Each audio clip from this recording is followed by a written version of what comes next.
Wednesday, my dude.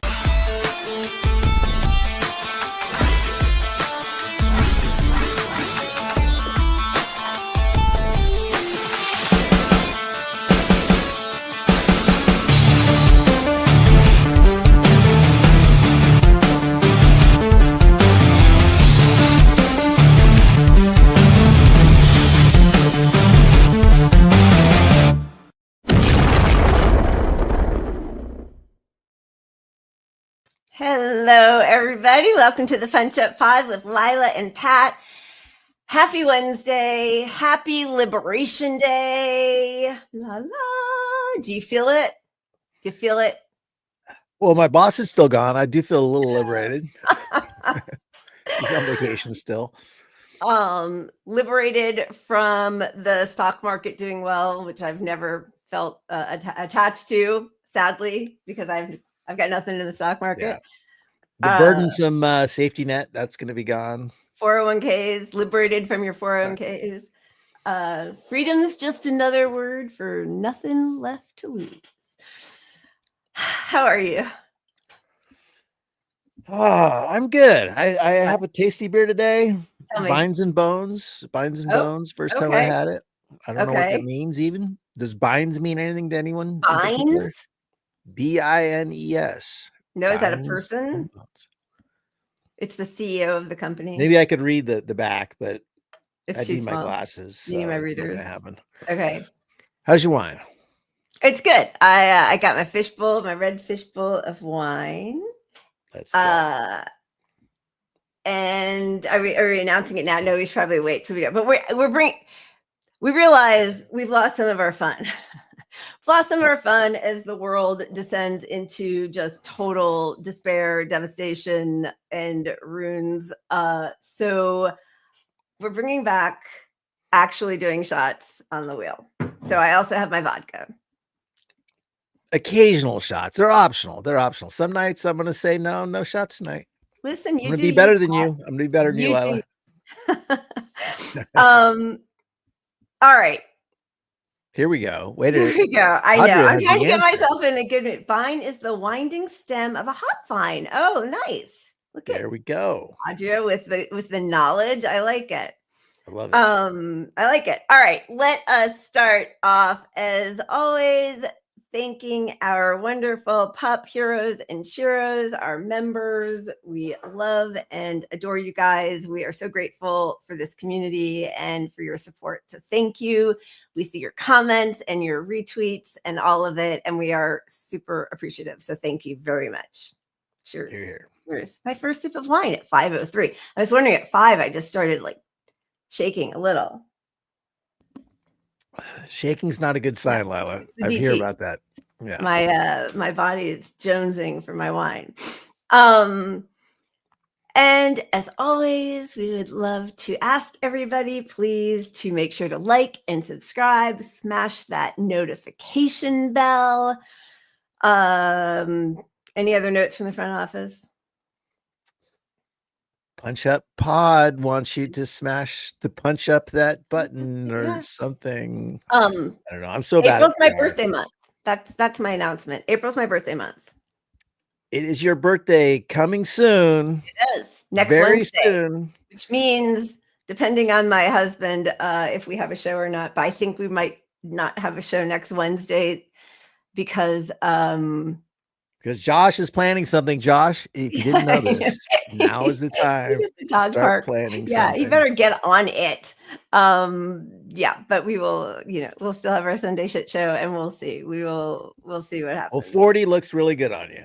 Thank you. I hear it's a great decade, 40. 40 is supposed to be the new 30. New 20s? Yeah, the new 20s. Roaring 20s. I remember, when I first came out to LA and I was 21 right after I graduated from college, and I already felt like I was too old. Like there were already advice columns written in Backstage West, like, well, if you aren't 17 and the child of a celebrity, then, you got some work cut out for you. And I already felt too old at 21. Maybe you guys should leave LA because that Yeah. Can't be good for the ego. Too old, too big, too ethnic. all those things. You're too ethnic. Oh, yeah. Well, yeah. Yeah. Okay, boring stuff. Let's move on to Let's cheer. Let's double cheers it today. We were debating which one to do. Let's do it. We're just really going to bring some joy. That's our mission today, is bringing joy. And from the streets of London, both of these. This is from a group of vigilante artists on the London Metro.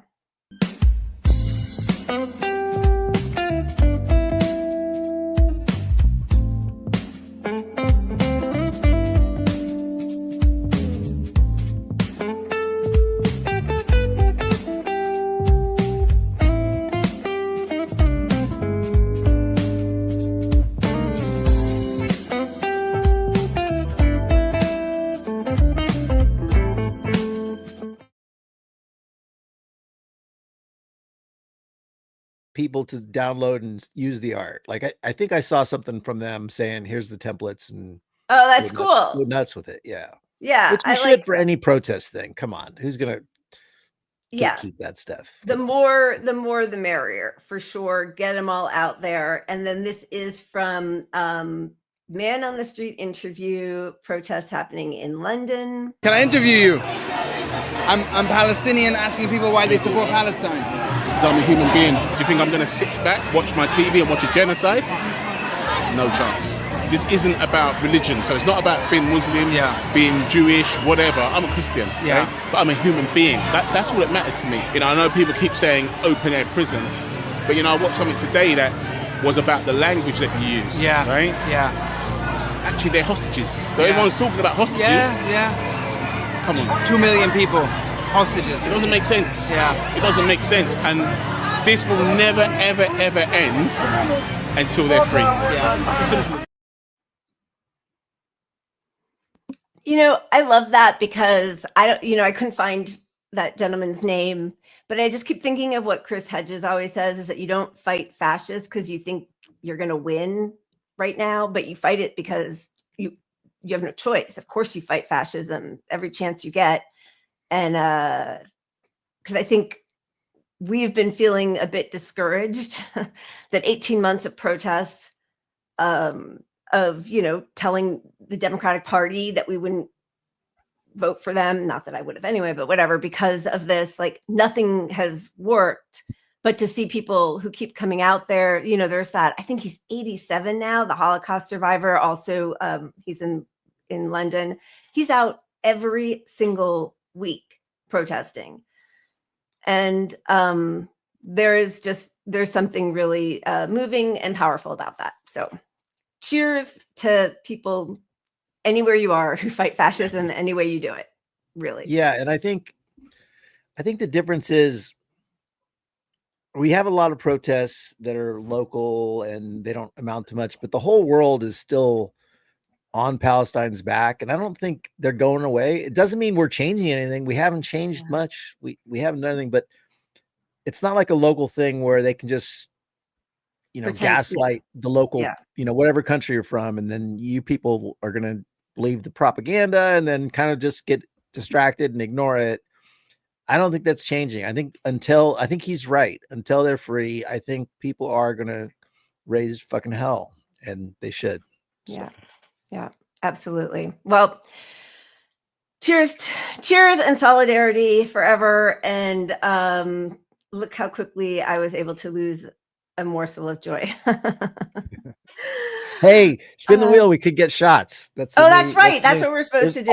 There's always hope, Lila. There is always hope at the bottom of a bottle. I was going to say a barrel, but I only have a bottle or two. Yeah, baby.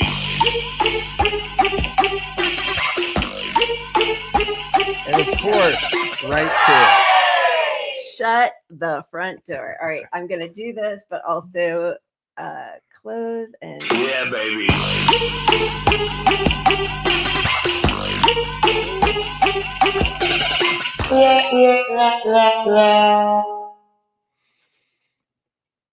What did you land on? Oh, what the fuck? That's our new that's our new one. What do we Which got? one is that? Is that Zen or is it, No, you didn't upload one of those. You know what? I'm going to give you a what the fuck that's not really funny, but it is a what the fuck nonetheless. Here we go. This is how did we miss that? We did all this prep. My cat is knocking everything over here. I'm going to blame Strike for that. That's a big Strike. What'd you do with the what the fucks? Huh? All right, we got sure. Shot. This is a good one. A GOP what the fuck. I'm going to leave you, and I'll yield back a little bit of my time. A direct quote from Joseph Goebbels. It is the absolute right of the state to supervise the formation of public opinion, and I think that may be what we're discussing here, and yield back. Gentleman yields back.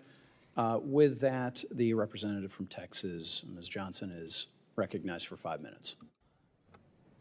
Thank you so much, Mr. Chairman.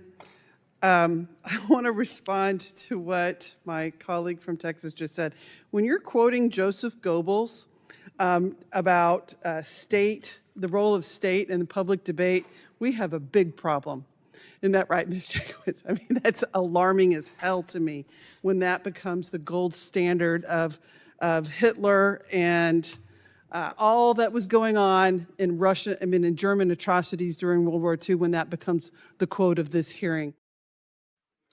I mean, this is like a bipartisan what the fuck, and of course we didn't put the tag on. Also, I didn't do my shot, so just 1 second. Oh, I did mine, unfortunately. I just realized I hadn't done it, and I didn't want anybody to. But I think that was a way of like when people do spray paint swastikas on Teslas, right? That they're not saying like, "Yay, I love Nazism." They are saying Tesla is owned by a Nazi, and I think that Republican was trying to make it seem like Biden he's comparing him to Goebbels, that the state is going to control everything. So, but the way he did it was fairly inelegant and up for a bit of misunderstanding or misinterpretation. And then for the Democrat to say, like, totally miss it, but then also somehow say everything that was going on in Russia during Nazi Germany, and then correct herself. And of course, like the Russians literally ended Hitler. Yeah. I mean, lost 27 million people fighting Nazis. So that was a bipartisan what the fuck is happening, where people are just throwing stuff out there, hoping something hits the wall, and their side's happy with it. But mostly I feel like we kind of fucked up the what the fuck. So we've got it. We're going to get better. We've been trying. We put all this work into this show today, and we're like, we got to bring some more joy back, and then totally forgot to put up any videos for that segment. Yeah. So I think we should spin it again, because that'll bring us some joy. Spin it one more time. We'll get to news, I promise. Okay, I'm gonna have to take away the what the fuck if it lands on there. I hope it doesn't. Yeah, baby. Oh boy. This is why I stopped doing this. Okay, I'm gonna close it and spin. This is where it gets dangerous. Here we go. Yeah, baby. Oh my God. All right. We Exactly even made why we made that segment smaller too, because we didn't want it to keep doing Yeah, this. baby. Okay.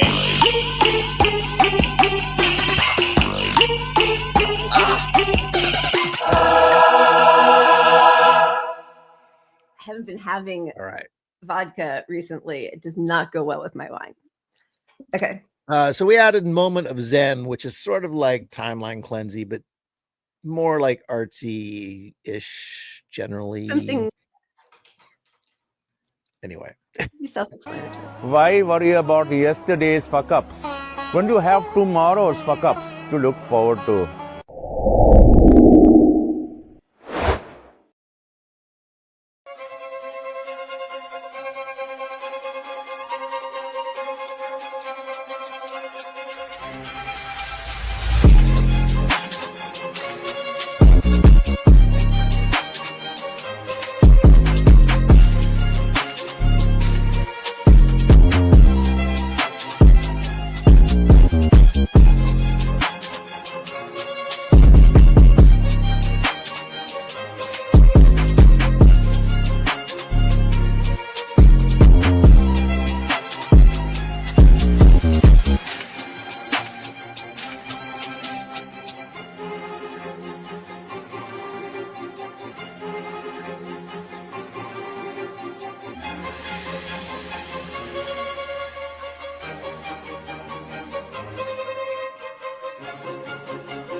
Those go well with weed, I feel like, for our weed makers.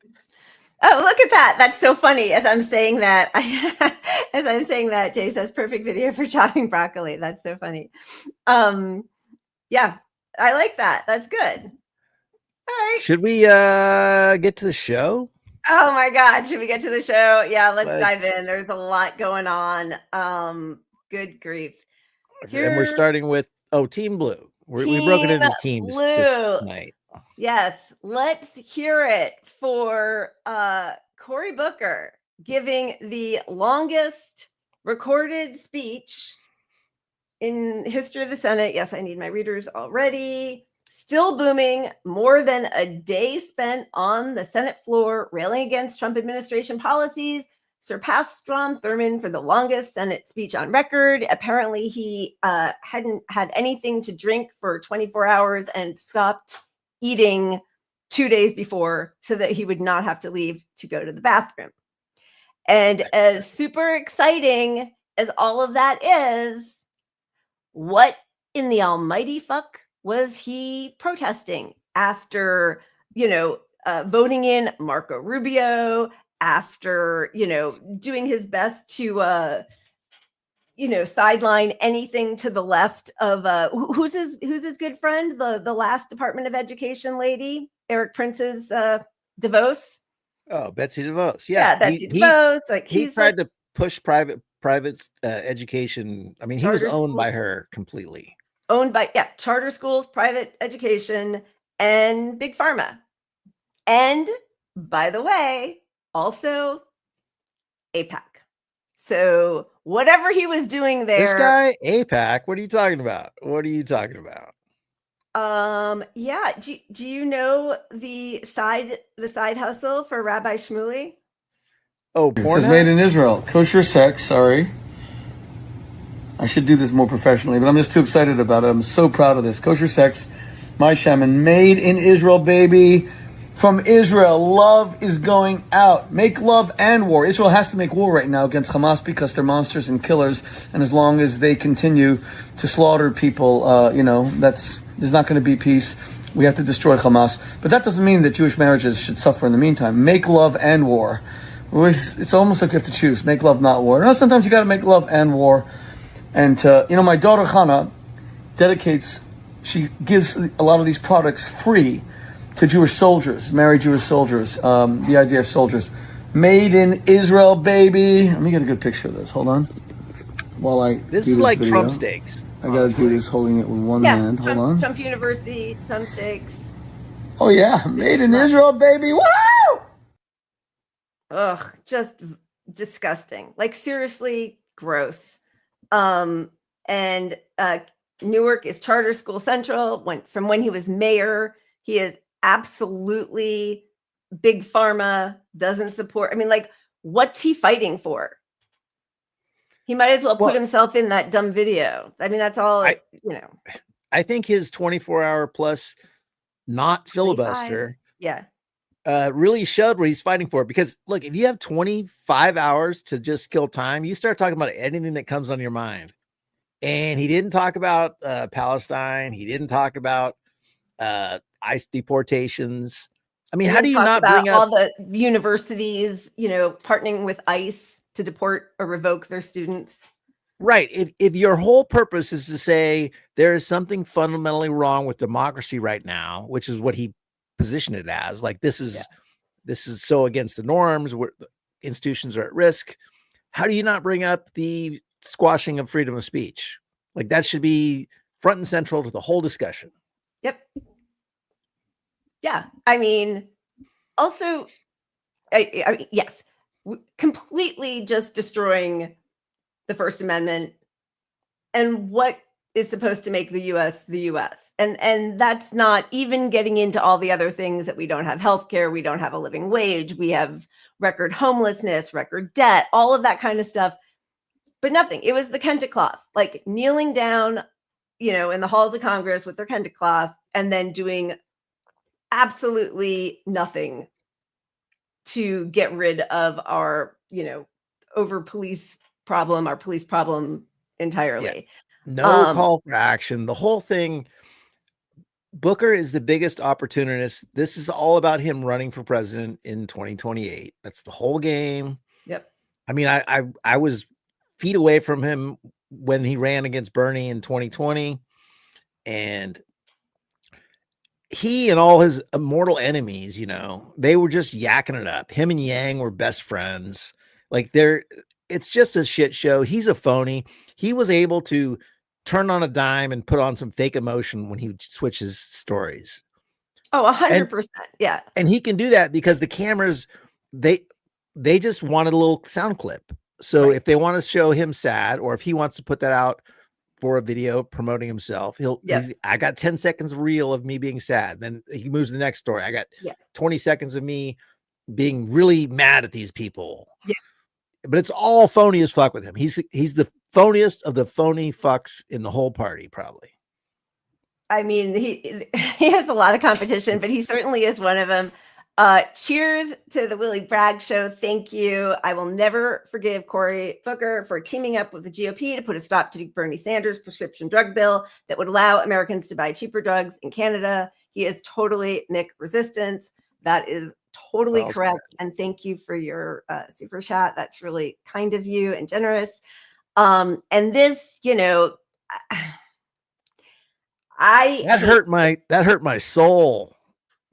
Rosario. It really did, especially because, okay, pretty much everybody knows that Cory Booker is gay. It's something that he has tried to hide for a really long time. And Donald Trump a couple times has made allusions to it in kind of weird, threatening ways. Like, I have stuff on you probably don't want everybody to hear about, I think was what he said in 2019, 2020. And so that was like a double whammy for me with Rosario Dawson, because like it was obviously contractual and it's like compounded lies. It just was really a bummer. That was a big bummer. Can I just be I have very good gaydar and I didn't get that. So I don't know. Yeah. I believe you completely. I mean, it makes sense. It fits, but I hadn't. I know actresses who had those meetings like they had with Tom Cruise. Like, do you want to enter this contract? Yeah. So that's just really unfortunate because I know he's like, I mean, that like obviously has nothing like, I mean, I can't believe I'm saying these words out loud. It obviously has nothing to do with him being gay. I don't like that he lies about it, but whatever, that's his own personal stuff, has nothing to do with me. I hate that he ever gets to push himself as a fighter or a progressive on any level. I hate that he is sending me 100 emails and texts today telling me about his sore throat and, hey, give me some money because I just spent 25 hours on the floor of the Senate doing nothing. Like, for what? And I hate that somebody whom I did respect not only betrayed the Bernie people, but also had a contractual. Hey, this reminds me of Nomiki Konst, former friend of mine who was dating Bill de Blasio now. He really gets a lot of like that one really women, shocked me too. But I mean, she pivoted, you know, and I defended her during her pivot as well. But yeah, if people don't know, she unofficially ran a lot of Bernie online Twitter stuff. Like, she put these little groups together, and it wasn't like an organized for Bernie thing, but it was an organized for Bernie thing, basically, with a wink and nod. And she ran all these groups. And a lot of us that were in these groups that were sort of bigger Twitter lefty people, they wanted to pivot us to voting and not criticizing Democrats. And, you know, that really shows you where her allegiance lies. In 2022, I can't remember whom she was running against, but she announced a run for a seat in New York where DSA had already had already endorsed somebody. Do you remember that? I don't remember who it was, but I remember that happening. Yeah. It definitely drew some ire because, anyway, well, okay, because we've been talking about it, let's just see a minute of the whatever 25 times 60 is. Where is it? Okay, right here. We should have live Nope. streamed. Nay. Behold, Lord, here I am. And so I confess that I have been imperfect. I confess that I've been inadequate to the moment. I confess that the Democratic Party has made terrible mistakes, that have given lane to this demagogue. I confess we all must look in the mirror and say we will do better. And it's not just defining ourselves what we're against. We, the next generation, as the baby boomers are leaving the stage, the last baby boomer president, we have to say that we're going to redeem the dream. We're going to dream America anew. We're going to start talking about bold things that don't divide people, that unite people. Bold things that excite the moral imagination of a country to do better, to go higher, that call us together. This is the time where new leaders in our country must emerge. I'm not talking about senators. I'm talking about citizens. Sorry, I'm trying to, he's such a bad actor, but you hear him trying to get that, emotion in his voice. Sorry, I'm just seeing, I know there's lots of tornado warnings happening in the Midwest. I hope you're okay and that you have Yesterday, obviously space. I hope you're okay. Yeah. We had tornado warnings in California here. Oh, wow. Not far from me from the storm yesterday. So, it's just a mess. We don't get tornado warnings over here. No, that's crazy. Well, I hope you stay safe. So keep us posted. Please be safe. And Willie, you're coming back at us. Thank you. That's so generous. Ben Shapiro being Jewish is the best thing about him. Garbage on policy. Cory Booker is gay. That's the best thing about him. Policy matters. Yeah. First of all, thank you for your super chat, your second super chat of the show. That's really kind of you and generous. Can't stand either one of them at all, but I hear you. And I saw, yes, thank you. I think you're right. Kristen Gonzalez, thank you. Rings a bell. Poop on McGlock. I like it. McPlot. Ooh, that's a long one. I'm gonna have to I've had 3 shots and a glass of wine now, so I'm gonna have to try to get my mouth around your handle another time. Did you just say get your mouth around his handle? Be careful here. Oh my God, Lila, that was a total prom joke. What am I doing? That's the shot. Crazy. Talking? That must have been the 3rd one. Oh my God. Okay, let's see a little more about anything more about Cory. I don't really think so, but what a display. And the fact that, of course, everybody is just, singing his praises and he's setting records. And for what? It's just a big, and that's, to me, that's the thing. I appreciate that somebody's going to do something like this. This is break the norms, shock people, wake them up. But let's have a call for action. Let's have this be holding up some legislation. Let's not have it so clearly grandstanding when you have the most grandstanding of grandstanders ever doing this. It just totally for nothing, totally empty, right? Complete emptiness. And you got, of course, this leads all the pundits and all the centrist Dems to say that we need more of this. We need more of this. It's because it's just talk with no call for anything. It's all they ever want to do, message, because they will never talk about the things that we all need, as we know. And, we're going to have to, maybe our Sunday deep dive can be about this abundance bullshit that they're trying to parade around as some kind of, progressive Democratic counter to what's happening with Republicans. But it feels a lot like everything that's wrong with the Democratic Party. Speaking of, go ahead. Well, no, it's abundance is neolib part 2. It's just the evolution of neoliberalism. It's like a new way to spin it. Yeah, exactly. It's deregulation. That's all it is.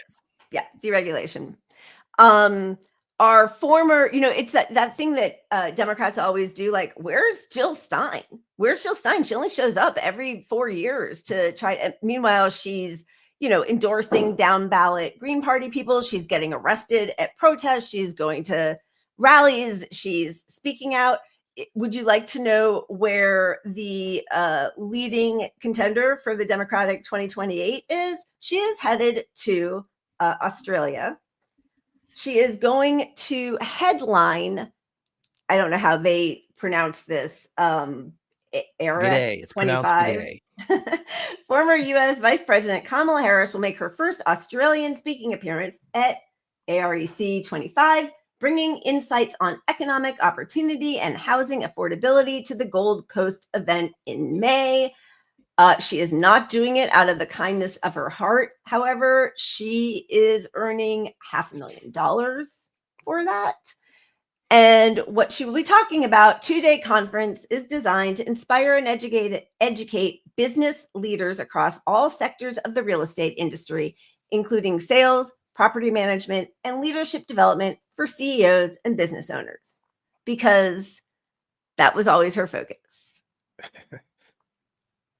How are we in this moment with record homelessness, and you have the VP of the Democratic Party, the presumptive next most likely candidate, pimping real estate stuff in another country, not even here? And what about our homeless here? We have record homelessness right now. Like in her, I mean, she said nothing at all about what's happening on campuses, about deportations, about revoking visas and citizenship, and the continued genocide that everybody says, oh, all the liberals are like, well, see, look what's happening in Gaza. This wouldn't have been happening if Kamala were here. Nothing. She's saying she hasn't. Nothing. Obama hasn't. All these guys will ever come out and talk about is they'll pop their heads out of nowhere, come out of the forest to say Democrats need to be more centrist, Republican, drop the woke stuff, but they won't talk about any of these things that matter right now that are under attack. I mean, Cory Booker in 25 hours couldn't hit any of the major points of the problem right now. Not a drop, not one. I mean, he talked about like, it's all like tinkering around the edges. Like they're going to take Social Security and, like it's never about the policies that we all need. It's never about the broad universal policies, the popular economic policies. It's never any of that. It's just a bunch of bullshit. And what they can do is always, as we all know, but just like as far right as Republicans go, they can just say, well, we would pull that back a little bit, but they're never going to say, we just need Medicare for all or universal health care or a living fucking wage. Like how any Democrat is walking around not saying that the last time we raised the minimum wage was in 2008 under George W. Bush. Yeah. Anyway. Yeah. But to that point, I mean, the minimum wage used to get raised every 3 to 5 years. I mean, it was a normal sort of progression with cost of living, right? Adjustment. Jesus, I can't even think of it. Cost of living, we'll just call it that. But there's another term. But yeah, so what I said wasn't great. There's something better. You just don't know what it is, but you just know it's not great. I have a better word. You're just not smart enough to understand give me notes. it. I don't want to talk down to you. I'm going to start getting like in the private chat. Like, no, go ahead. Yeah. Sorry. Go ahead. Yeah. COLA, cost of living adjustment. Thank you. That's what yeah. I said, cost of living. Oh, just because I didn't say the adjustment part. It's called COLA. Oh my God. Go ahead. I don't know. Did I have a point? I don't even remember. But they used to raise it every few years is the point, right? So for it to have gone so long that it took so long, and then Bush got credit for being the first guy in a while to raise it. And then 18 years now without raising it. I mean, it's insanity. That is insanity. How do you expect people like, I keep thinking about like all the, I guess, is it abundance that comes out of the effective altruism, which is also another big scam thing. But like all of these people who scrub their disgusting billionaire images by doing philanthropy are giving like pennies on the dollar to people who are suffering from policies that the billionaires created themselves, right? Like they use all that money to affect policy, to deny a higher minimum wage, to fight against unionizing, to fight against universal health care, all of that. And then they're going to use their philanthropy to say like, oh my God, nobody's given as much money as Bill Gates. While he was giving all that money away, he actually increased his portfolio like several times. So it's always a big scam. But the fact that Democrats are now and have been forever in bed with those same people, I mean, there's just like, there's nothing. Jerry Connolly thinks that the Democrats are in great shape, but Harry Enton is losing his mind on CNN as he examines the latest polls for Democrats. Holy Toledo. Voters' views of the Democrats in Congress among all voters disapprove 68%. And look at the approved number, just 21%, even lower than the Democratic Party at large. This is the lowest on record for Democrats, according to Quinnipiac University polling. You think these numbers are bad? Let's go to this side of the screen. We'll look how Democratic voters feel. Get this. The plurality of Democratic voters disapprove of Democrats in Congress at 49%, and just 40% approve. Horrible, horrible, horrible. Oh my goodness gracious, you just can't get worse than these numbers. And this is the number right here really driving all of this. If Democrats have turned, if Democratic voters have turned on Democrats in Congress and the Democratic Party, that's what puts the numbers at historic lows. What is it they want to be seeing, these voters? What is going on? I'll tell you what's going on. They don't like what's coming out of some of those Senate Democrats like Chuck Schumer, because take a look at the direction of the party. Democratic voters on Democrats in Congress doing too little to oppose Donald Trump. Look at this, 77%. Should stay principled, even if it means nothing gets done in Washington, D.C., 65%. And this 65% is such a difference from where we were in 2017 at this point, when just 33% of Democrats say they should stay principled, compared to 59% who said they want to compromise. Democrats do not want compromise at this point. They want a fighter. They want to go into the ring like Muhammad Ali did against Sonny Liston. They want to take down the Republicans. They do not want this compromise anymore. They want to be more like Republicans, can get up to that stage and fight. And right now they feel like their leaders in Congress are simply put not doing so. And that is why their approval rating for congressional Democrats is at an all-time low, even among Democrats with more disapproving than approving. Yeah, it seems that these Senate Democrats, some of them are banking on the idea that there is still a political middle, as it were. We will see. We will see. But we will see if there's a political middle, but at this point, count me skeptical that that is at least what the Democratic base wants at this point. It's going to be very interesting, John, to see moving forward whether or not there are any repercussions come 2026, because I bet there may be some coming. Harry Enton, thank you. Thank you, my friend. Sarah? I feel like the most shocking part of that was how you dipped down and you were able to get back up without hearing any creaking or cracking. Nice to be young, isn't it, Harry? It is very nice to be young. A good vacation goes a long way. All right, thank you, guys. He's got such crazy energy. I'm seeing all of your comments. He used to do the podcast with Nate Silver at 538 and work for him. And then he was hired there. I think he felt like he had to keep the Steve Kornacki MSNBC energy up. Steve Kornacki feels more sincere. Yeah. But you have to be wacky to counter Nate Silver, who's the most boring. Oh my God. Yeah. Yeah. But look, back to that video though.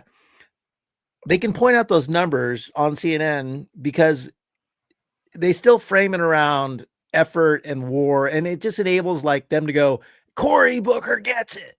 Cory Booker is he is 100%. The fighter. Yep. And the real reason you have 65% of people saying whatever they were saying, who knows? But yeah, Democrats suck, basically. Yeah. They're leaving out the part where a lot of the public has figured out Democrats don't really want those things. Yep. Like that's a lot of the change in numbers. Centrists going, well, if you wanted these things, it's not just about fighting anymore. You're not even, those aren't on your platform anymore. And it's just too many people are aware of that now. Like you can't just fight your way out of this with words. You need to show something, show us something, put a policy in place. Don't just talk for 25 hours for no reason. It's the opposite of what the public wants. 100%. And also they're going to still, all corporate media is still going to talk about the center. And the center is Bernie Sanders. And they frame him as some radical left. he is center right in most of the rest of the developed world, but he's center.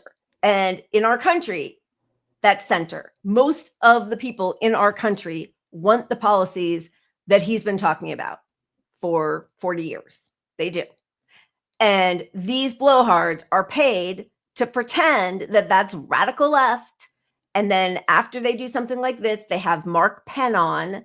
And I pulled that clip and then I was like, I can't watch 2.5 minutes of Mark Penn again saying, you know, we got to get rid of the Bernies and the AOCs and the radical left. We need to get back to our center, you know, politics and the center Democrats who really understand what the nation wants. What is that? A $25,000 housing credit if you have enough money to build a house?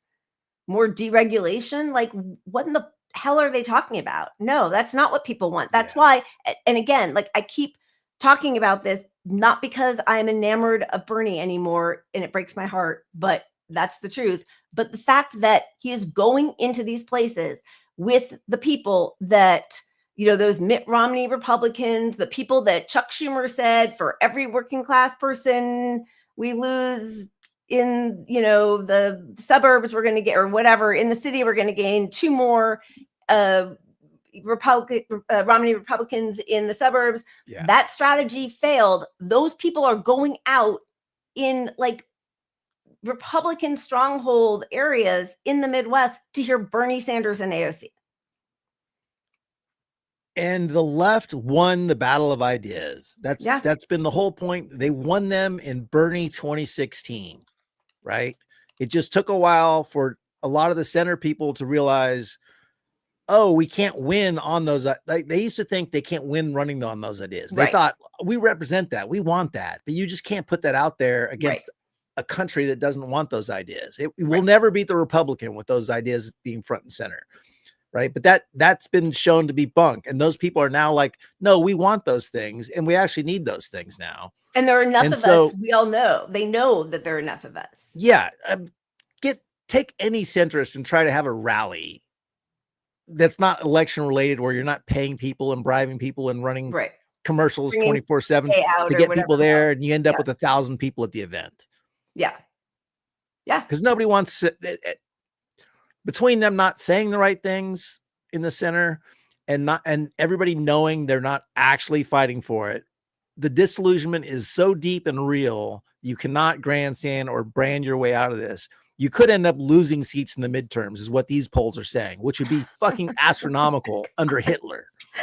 I mean, truly, if that happens, I mean, yeah, I could see that happening, but who knows? Because I mean, honestly, I think it's going to be the lowest engagement midterms. I mean, who knows? It's 2 years away still. But if the regular Democrats don't pick up on what's, they're just never going to say goodbye to their own donors. It's not worth it, because why would they? They don't care if they lose. They're getting paid a ton of money to do whatever they're doing there of stifling left policies, just regular, like, oh, can we all survive in this fucking country policies. They're getting paid to try to shut those down, frame them as being too radical.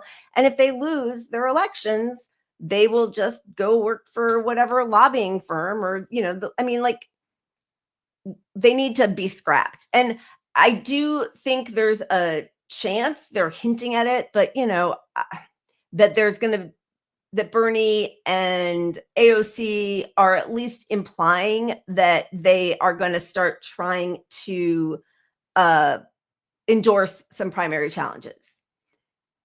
Yeah. But AOC said that she was not going to do that anymore because she was trying to get the job that they gave to 74-year-old dying of cancer Jerry Connolly committee. But the problem is, even if they do that, even if they endorse all these independent primary candidates that are good Democrats, now all you did is convince all these people again, electoral politics is going to be the fix. And even if they do that, the Democratic Party is still going to have more money to fight them. They're still going to beat most of them, no matter what, with Bernie's endorsement, with our endorsement. It has to be, everybody get out there. We're no longer flying planes. Everybody out there, we're no longer using whatever. Everybody's stopping on it. No more Amazon tomorrow. Everybody, all of us, everyone. Like, do you remember in the spring when New York Metro bus drivers refused to, but I don't even know why they would have been the ones. I guess they were being asked by the NYPD to haul off students down to, like, when they were mass arresting people, and they said they wouldn't do it. I mean, that was great because that was not like a huge, or that was like a wildcat kind of thing, which was amazing. But we need everybody to do that. And yes, the union presidents or leaders or whatever the hell, you know, they need to leverage their power right now, and they're not. And rank and file people, I think, we're starting to see a lot more of that on campuses and around different cities who are being really affected by this crazy crackdown. But it has to be sustained because, yeah, I mean, these, you know, ridiculous showmanship, 25 hours. I mean, think about with that. Like, okay, what if somebody else had done that who actually cared about something? I don't know, like AOC. I don't know. Has she talked about Medicare for all in 4 years? But whatever. But like, stood up and for 25 hours just started talking nonstop, just like listed off 10 policies that have to happen if we are going to survive the next century. Because right now, between climate and health and financial devastation and war, that's not going to happen. So like, that would be massively popular, and nobody's going to do that. Gross. It's gross. Yeah. They're gross. Can't stand any of them. What do we think? And then we'll switch over, I know, to the GOP. But I am becoming a Zoran Mamdani stan account. I love him. I love everything about him. I love the way he talks. I like the way when hecklers come up, he can handle them. He knows what he's talking about. He seems to be really rooted in the history of socialism. He understands what people need in his city. I really like him. No, you're done. I love him. I think he's fantastic. He's probably a piece of shit. You know, let's just I'm going to put it out there right now. Yeah. We can't have faith in these guys. Like, yeah. Amen to him. Yeah. Go nuts. You know, they don't want any more money from people. That's a good sign. They're saying, don't give us more money. We need volunteers and helpers. I think he's in it for the right reason. He has the perfect messaging. Everything I've ever heard him say is brilliant and correct.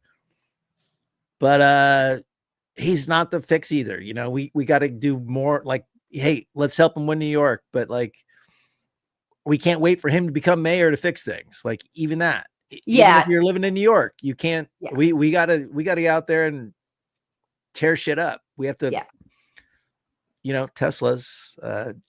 You could do some things to some Teslas. But you're getting a pat is right. In all fairness, I got a Lila is right, I think, from Jen a while back, but I didn't want to stop your. You've had several. I giving saw me notes. He got one in the chat. People in the chats are getting their rights too. Yeah. All right, then I won't play you the clip of him talking about. No, play the clip. Good. He's a good guy. His message is correct. I love everything about him. You know, I'm just so disillusioned. By I know. I am caring too. What leaders have to say. I am too. I totally am. I just feel like it's sort of like with the Bernie thing. Like, the more people hear these ideas and realize that they're not radical, they're really commonplace in societies that work much better than ours works. I feel like that is an important aspect of waking people up. It's not that I think we should sit back and wait for every city in the country to have a socialist mayor or whatever, but like, I just think look, you know, for a while I was just nervous that like, oh, with Bernie done and like crushed and out, like, who is gonna even say the words, you know? Right. And it does. Look, I should readjust my cynicism somewhat, because for him to, if he could actually become mayor in New York, that's a lot different than even Seattle with socialist, what's her name? Shama Swant. Shama Swant. I knew her name. I just always pronounce it wrong, so I just gave that to you. Yeah. But look, that makes a huge difference. That's a huge economy you're mayor of. That's a huge visible state. It's very different than even Seattle. So yeah, more power to it. There's a lot a lot of lessons and a lot of transference from that state to other mayorships to other stuff that can happen. So yeah, I mean, I hope, and I really appreciate that like things can go viral on the internet and he doesn't need to spend millions of dollars to make commercials for people to hear these words, you know? So I appreciate that also. All right, I'm gonna step back from my buzzkill. I know. No, I'm usually the buzzkill. I'm enjoying this moment of just, you know, I got Jay saying that I'm always right with names. Like, come on. All right. I'm going to show it. Do it. All right. This is him talking, defund the police. Every New Yorker deserves to be safe. And today I'm announcing a plan to deliver exactly that. Public safety is created by stable homes, good paying work, and well-resourced neighborhoods. Addressing these issues are at the core of our campaign. But we must also aggressively pursue evidence-based strategies that prevent violence and crime before they occur. I will create a Department of Community Safety, the DCS. This new agency will coordinate a whole-of-government approach to protect New Yorkers like never before. We will invest in citywide mental health outreach and crisis response, expand gun violence prevention programs, address hate, and tackle homelessness. The DCS will make public transit safer, placing dedicated outreach workers in our subway stations, transforming vacant commercial units to provide medical services and connections to long-term care, and investing in transit ambassadors to assist New Yorkers on their journeys. There will be visible, trained teams in our subways. Their presence and their work will make all of us safer. Police have a critical role to play, but right now we're relying on them to deal with the failures of our social safety net, which is preventing them from doing their actual jobs. It's one of the reasons so many crimes are left unresolved. New Yorkers deserve a leader that treats public safety with the seriousness it deserves. I invite you to learn more about the Department of Community Safety at ZahranforNYC.com. Okay, so again, that is the way to talk about defund the police. And anytime it's spoken about that way, people really like those policies. They like investing in care and community and preventing crime in the first place by buttressing up your community. But yeah, of course, it's going to be, you know, what's his? And you got to look at it in the coming off of Adams too, you know, like people, it's so clear that people support what he's saying versus Adams. Like, we have to lock you guys up, and we need a police presence on the subway for no fucking reason. You know, both of them, they're hand in hand. So yeah, and I mean, as Jen says, maybe the corrupt vote will get split between Cuomo and Adams. Who knows? But I like it that he's out there. I like it that he's young and vibrant. Right now, we don't know about any crazy corrupt past of his. And I just want to hear those words. He should come get the pup bump. We should have him on.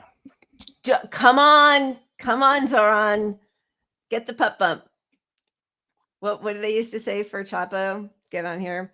Yeah, I can't. If Cuomo, there's no way it could be Cuomo, right? After all of this, after killing so many elderly people and all the sexual harassment allegations, unbelievable that he could even show his face in public, let alone run for the mayor of New York. That's just unbelievable. All right, before we move on to the GOP, that's my dog. Do you hear, Lucky? Let's spin it. Yeah, baby.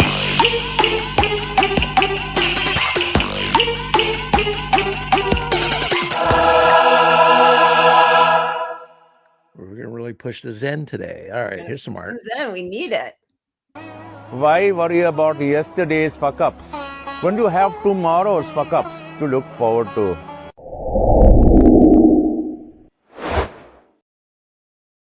This art is far more complex than you can see. Thomas Deininger is an artist creating perspective sculptures that challenge us through illusion. At first glance, his work seems beautiful, but as you look closer, you realize these sculptures are made from the discarded remnants of consumer society. His found object sculptures are constructed from non-recyclable, non-biodegradable materials. These are his most impactful artworks. In his early 20s, Thomas traveled the world, exploring Europe, Central America, and the South Pacific. These experiences sparked his critique of modern consumerism as he witnessed the waste littering distant shores. It inspired him to create art from the chaos around the world. In his art, he uses abstraction to subvert the nostalgia we feel when looking at familiar objects and toys. First, we're captivated by the beauty of a bird, but from a different angle, a harsher reality emerges. Thomas slows us down and makes us reflect more deeply. I share videos every day celebrating the work of living artists.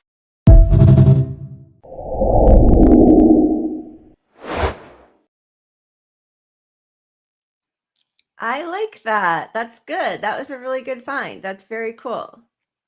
That's very cool.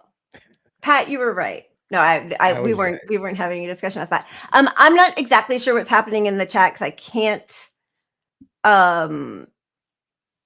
track everything, but I don't know what the issue is happening with people saying something about autism. There's no problem with people who have autism here. I don't know what's going on in there, but of course anyway, not. I can't track all of it, but I just want to make sure that's not left out there without us responding to it on some way. Lila is against autism. She's always hated autistic people.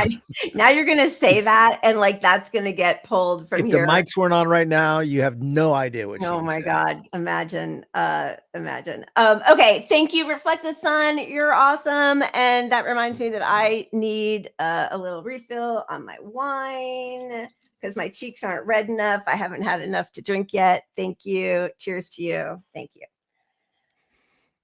I guess somebody dropped in, said some comments and left. I don't know. Oh, all right. I don't know. Anyway, I just didn't want that to go remarked on. Obviously, okay. we do not support any of that nonsense, whatever. Of course. No, crazy. All right, let's move on to Liberation Day. It is, if you want to be liberated, is that the picture of the person you want to come liberate you?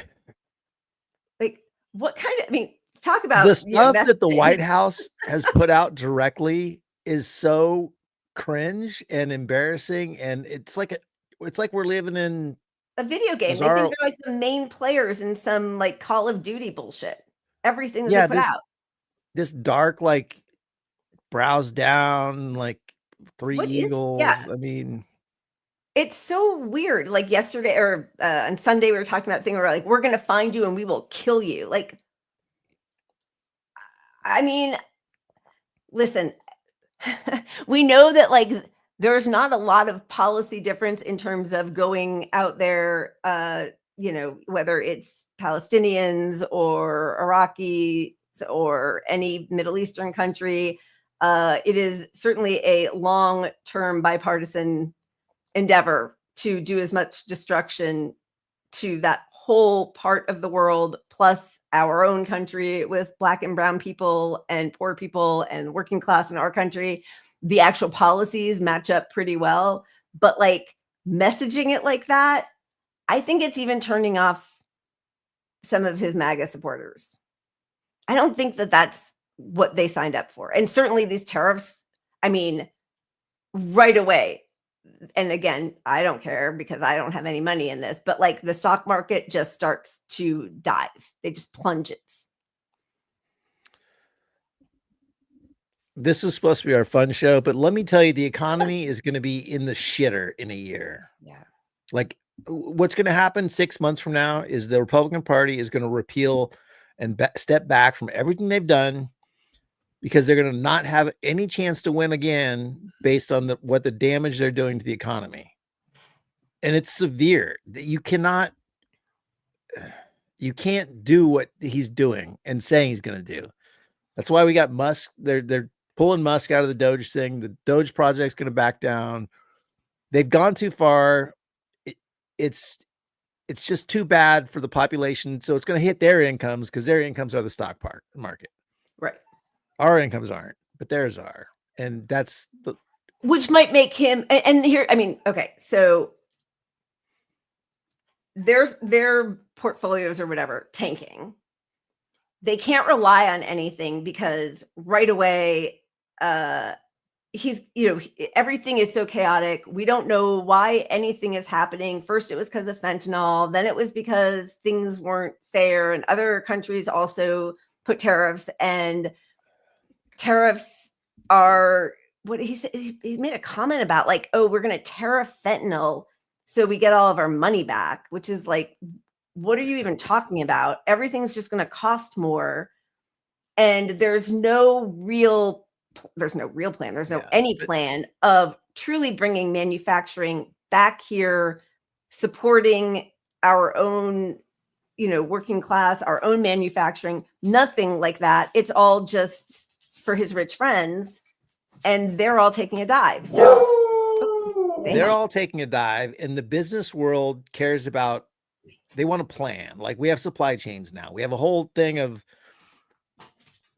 how your business has to make a lot more money than last year. Now we have this, capitalism is just expedited so much that like you have to show that you can't just keep getting rich. You got to make more than you did last year. And so with all this damage to the supply chain and not knowing how much you need to produce, because how are the tariffs going to impact our company, our people, what are the counter tariffs going to be? If the counter tariffs come in and they're going to stop production of, we can't sell our shit over there anymore. And then, so all of it's just wrecking businesses. All the businesses hate Trump right now. Even his buddies, like you were saying, they're like, we can't fucking deal with this. Like, even if there's an unpopular policy that hurts our country, if they know what it is, they can adjust for it and find a way around it.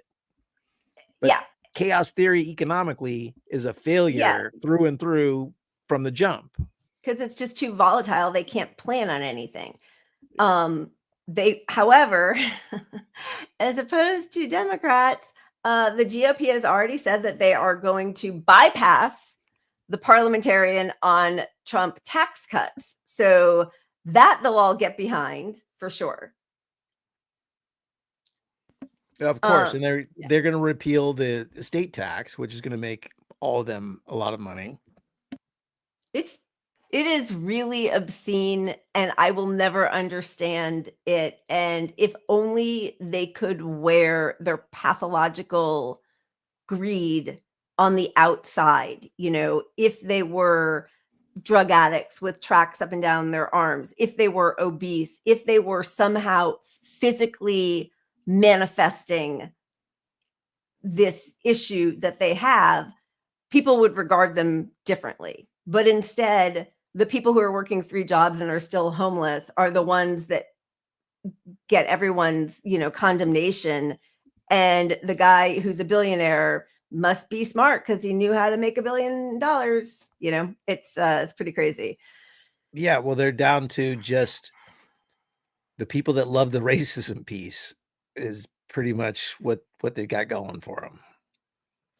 I mean, that really is it. And before we lose this, I just want to make sure that we thank you. Yeah, we already thanked you. Sorry, Reflect the Sun. This is going quickly. And plus, my eyes are crossing because I saw Macarius also, and I did not want to lose it. And now there we go. Thank you for your gift. That is very kind and generous. Thank you. Yeah. So the stocks plunged. I mean, oh God, I'm not even gonna be able to read this. It's so small, but like CNBC actually did the video of Trump announcing the tariff regime, his new plan, and showed as he was talking, the stocks plunging. It was pretty funny. We have the first minute of that, but let's see. SPDR, S&P 500, ETF Trust, which tracks the S&P 500, lost 2.47%. Dow Jones Industrial Average lost 1.3%, and NASDAQ 3.45%. This is just a little glimpse of how the money people view what Trump is doing to them. Market reaction after hours, I've never seen anything like it. This, I think fair to say, is worse than the worst case scenario of the tariffs that many in the market expected the president to impose. You laid out a number of the percentages there, and there's some question of how the administration calculated the percentages that they're responding to in each of these cases. Are they adding in value-added taxes? He talked about, non-tariff barriers as well. So I think while many were hoping that this would eliminate uncertainty, there's going to be more uncertainty in the market, and from those watching policy tomorrow on, if countries push back on how these non-tariff barriers were calculated, will there be wiggle room here? Exactly when do these go into effect? How quickly are companies going to have to adjust their pricing? So many questions. So many questions. Not a question. South Korea, China, and Japan have now made a pact. 3 enemy nations made a pact to fight the tariffs together. So if nothing else, it's bringing the rest of the world together, which honestly, and it may go even further. We might have an allied tariff pact against us. Oh, I'm sure. Yeah. Canada, we get all our wood for home building. The housing prices are fucked right now. Wait till wood costs twice as much as it does. You go to Home Depot and you want to build a little fucking shelf. Yep. A dresser at home, if you buy wood, is going to cost you $150 in wood for something that was like $40 5 years ago. Yeah.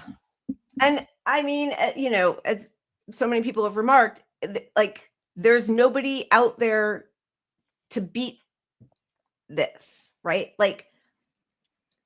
If Democrats came forward with a real project, with a plan, nobody knows what their plan is. Their plan is just fight Trump, fight Republicans, fight MAGA, but there's no plan. So what do we do with that? It's not a winning strategy. He's a loser. He is destroying our country and our world. And Democrats are, by and large, either helping or sitting back and watching it happen.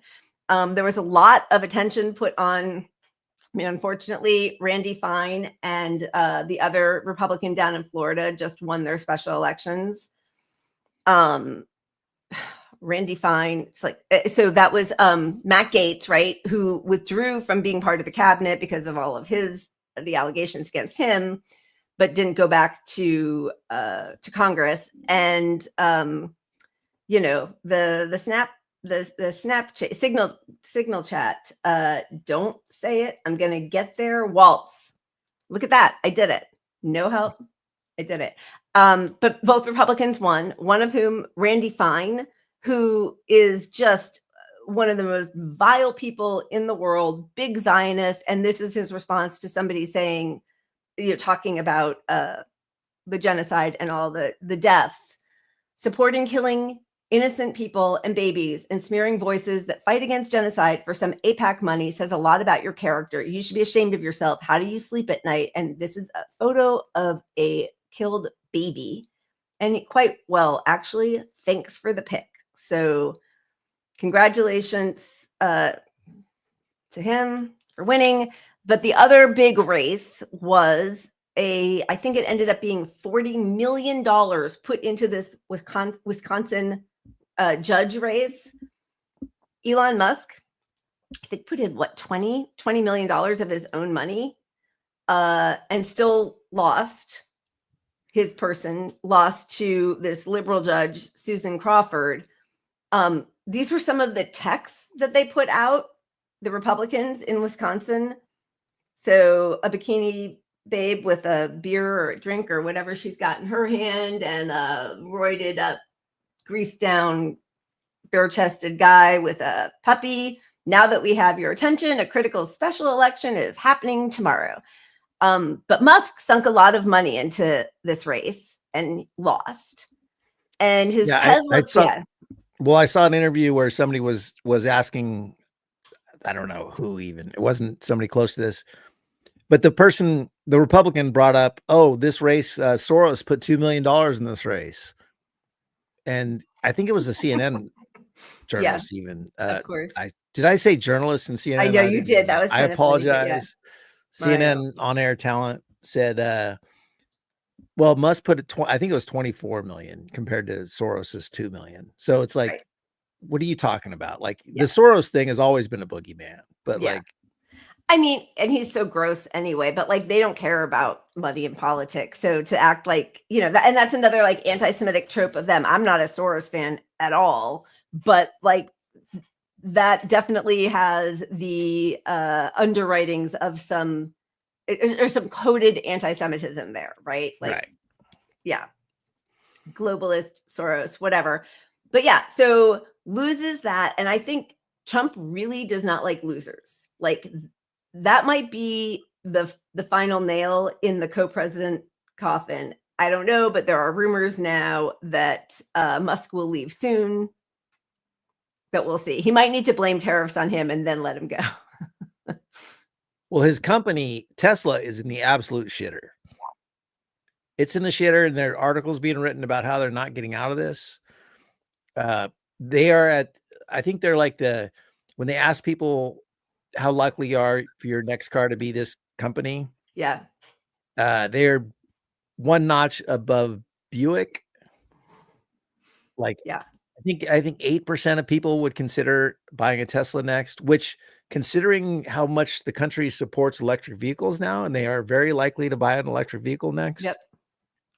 And all the car companies have shifted because they understand people want their next car to be timely and not needed immediately upon buying it. So they're thinking electric, but his company, the only electric you can really get, you know, I mean, the big fucking president's electric car, 8%, which is, that's crazy. So in a few weeks, they have the earnings report from Tesla coming out, and it's going to be really fucking bad. And so that's why preemptively they're pushing this stepping aside from Doge thing, because he's going to either step aside to manage Tesla or step aside and then step aside from Tesla. I mean, he's going to have to separate himself from all of it, honestly.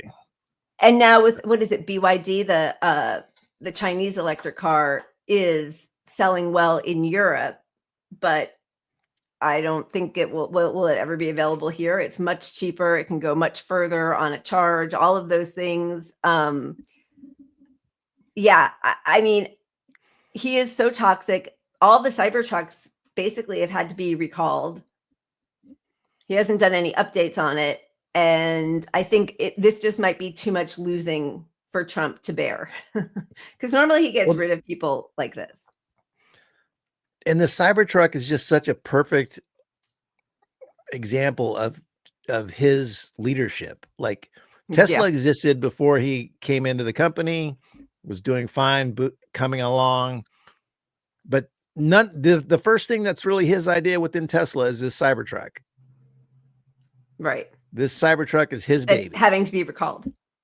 That has glued on panels that can't survive basic shit, that will drown you in an ocean. If your car goes in a lake, you can't unlock yourself out of the car.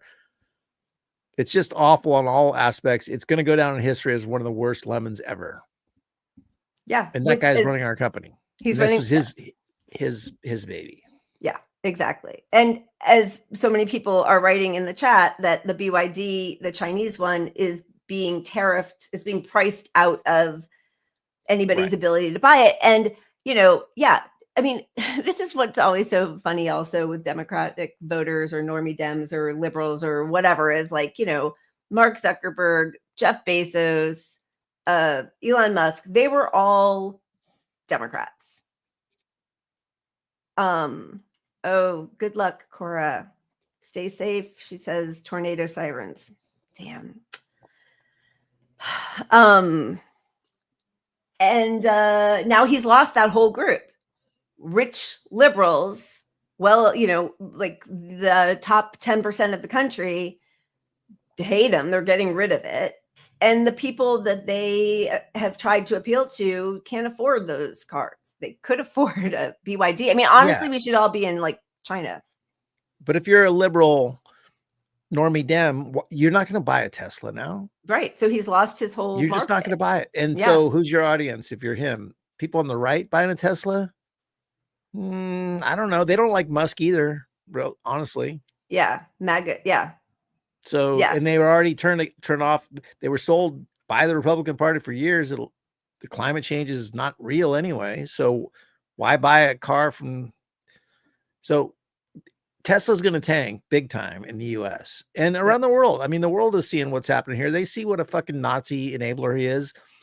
And that you can get a much Right into- better purchase from China. Yeah. It's a So better anywhere car. else in the world, you're not trapped into having few Yeah. options like we are. So Yeah. you wouldn't buy his piece of shit.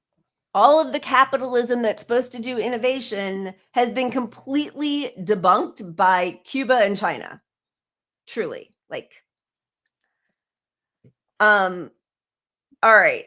What else do we have here? We got the estate tax, as you said, is going to be likely repealed. As Warren Gunnels says, 2.6 trillion to 812 billionaire families, 153 billion to the Walton family, 139 billion to Musk, 87 billion to Bezos, 84 billion to Zuckerberg, 0 to family farms, 0 to the 99.9%. Very sad. And because they know we're coming for them, Pam Bondi has now decided that we will definitely be seeking the death penalty for the one guy who is out here doing the work that so many have been so appreciative of, making CEOs scared to do social murder. And he is going to now be used as a pawn in their scheme to make everybody terrified. Yeah. And this is at the same time as somebody who put gum on a Tesla is up for felony charges that could face 7 years in jail, something like that, 7 or 9. Yeah. I don't know. But And also there was like some right-wing nut who shot, like a mass shooter who's doing a plea deal. Like, there are many worse criminals who are either getting out or doing plea deals. And we don't even know that, we still haven't had a trial. we haven't It's had a just trial, and there's a lot of unnatural, untypical events happening with his trial. So Let's see. really hope. But like, when is that ever gonna when are they gonna decide that it's too long to just be sitting there wasting away in jail? Because I don't think that a jury would convict him. So they're just never gonna go to trial. Like, isn't there like a running clock? You can just sit there and rot. I don't know the laws in New York, but years, decades. Yeah. Then they'll send him to Louisiana or something. All right. What else is the wonderful GOP doing for us? They are putting the final death of public health. Thousands of CDC employees who worked on things like preventing HIV and lead poisoning have been told they were subject to a reduction in force. Also, the entire CDC FOIA office received notices of their being let go. Also, HHS, first announcement, a dramatic restructuring on March 27th that would shrink HHS to 62,000 employees from 82,000, including 10,000 layoffs and 10,000 people who retired or resigned. Included in the April 1st layoffs, which I don't know if that was planned and if they think there's something funny about it happening on April Fool's Day, but it just feels like they're cruel enough to have made that be the date of the announcement. Were dozens of members of a division of the U.S. Food and Drug Administration, the FDA, that oversees the safety of food, including administrative staff, project managers, HR and communication staff, an entire division of the U.S. Center for Disease Control and Prevention that oversees the cleanliness of cruise ships was let go. Staff managing, that's the Freedom of Information Act. Staff for the Low Income Home Energy Assistance Program, which helps keep on utilities for struggling families, were eliminated. All regional administrators for the Administration for Community Living, which oversees programs supporting older adults and people with disabilities, were relieved of their duties. That's a nice way of putting it, time. Staff of 5 of the 10 regional offices for the Administration for Children and Families, which oversees programs like temporary assistance for needy families, which people term welfare, were laid off. HHS Secretary RFK Jr. said that the department was reducing bureaucratic sprawl, which is bullshit because this is affecting grants for scientists to do work, to find cures, to work on Alzheimer's, to work on preventive measures for HIV, for COVID, for upcoming pandemics. Yeah, what they're cutting is, and it's targeted. It's not accidental. They're cutting every social safety net possible. So these federal programs that oversee the distribution of money for programs to go to different states to help with the homeless problem, that's the department that gets cut. The distribution of vaccines and treatments and things like that gets cut. And they say, well, this will all be taken up by these other groups, but that's not reality. What happens is it's backlog, it's ineffective. Government already doesn't run very well. So take 80,000 people and have 60,000 people try to do that job. That's 1 out of your 5 employees going in a division that probably can't answer the phones and handle cases as it is. Yep. So effectively you're defunding all this, you're removing it. That's the whole plan. It's not some sort of like make it more efficient. It's just, let's make sure they can't actually provide the services that were passed by law to do. Right. Which is what Republicans have done every single time they ever come into government, is defund different organizations, different departments, and then say, look, government doesn't work. It's so crappy. I'm not saying more bureaucracy is the way to do it, but this is a long-term strategy that they have been employing for decades. Yeah. Doge, it's defund, it's part 2 of the whole thing. It's the next level of it. It's not find government efficiency. It's let's prove government doesn't work. Let's make all these departments fucking terrible at their jobs because they don't have the manpower or funding. And then say, oh, we can't do it. We got to privatize it. My buddy over here can do it for less. But every privatization effort in the history of time has cost more money for the public and does less good for more people. Yeah.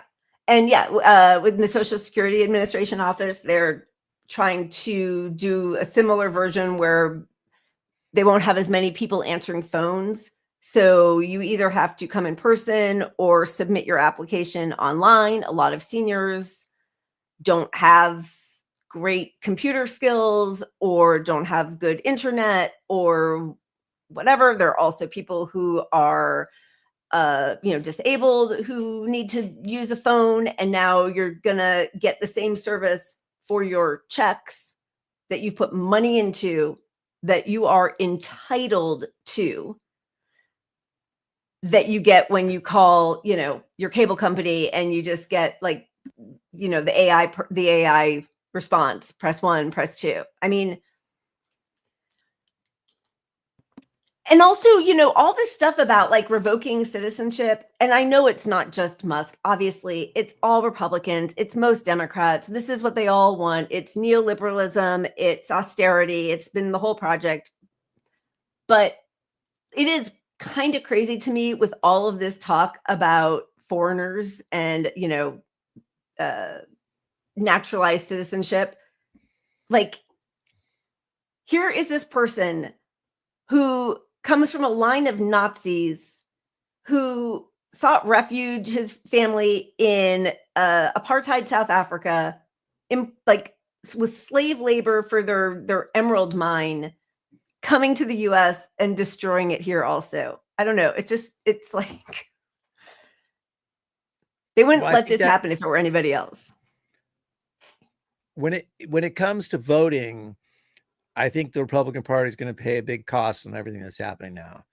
Yeah. But that's where, again, electoral politics is not our answer, because we can't vote our way out of that. Just because they lose doesn't mean Democrats come and fix it all and roll it all back and put all these programs in place. No, they're going to be happy that all these things are gone because their donors didn't want these things either. because their donors didn't want to be regulated. Their donors didn't want to make sure their food was safe when they sold it to us.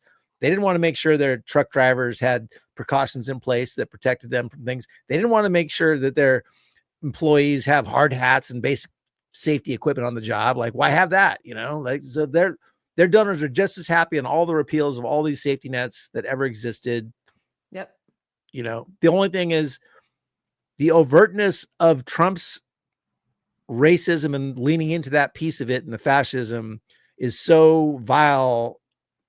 It has to be stopped. Like, we can't just bipartisan our way against that. We have to fight that specifically, because it's just doubly gross and disgusting. I'm not saying.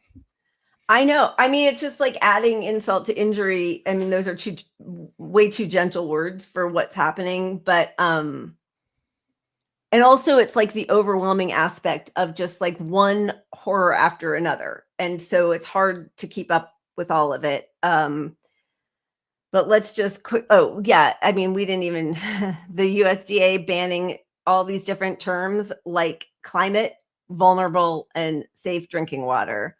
So, okay, that's all that they're doing with that. And of course, bringing Bhattacharya in, an economist. I know he's a doctor, but also like one of the worst on COVID and public health is now going to head up the NIH. What are you looking at? Where are you going?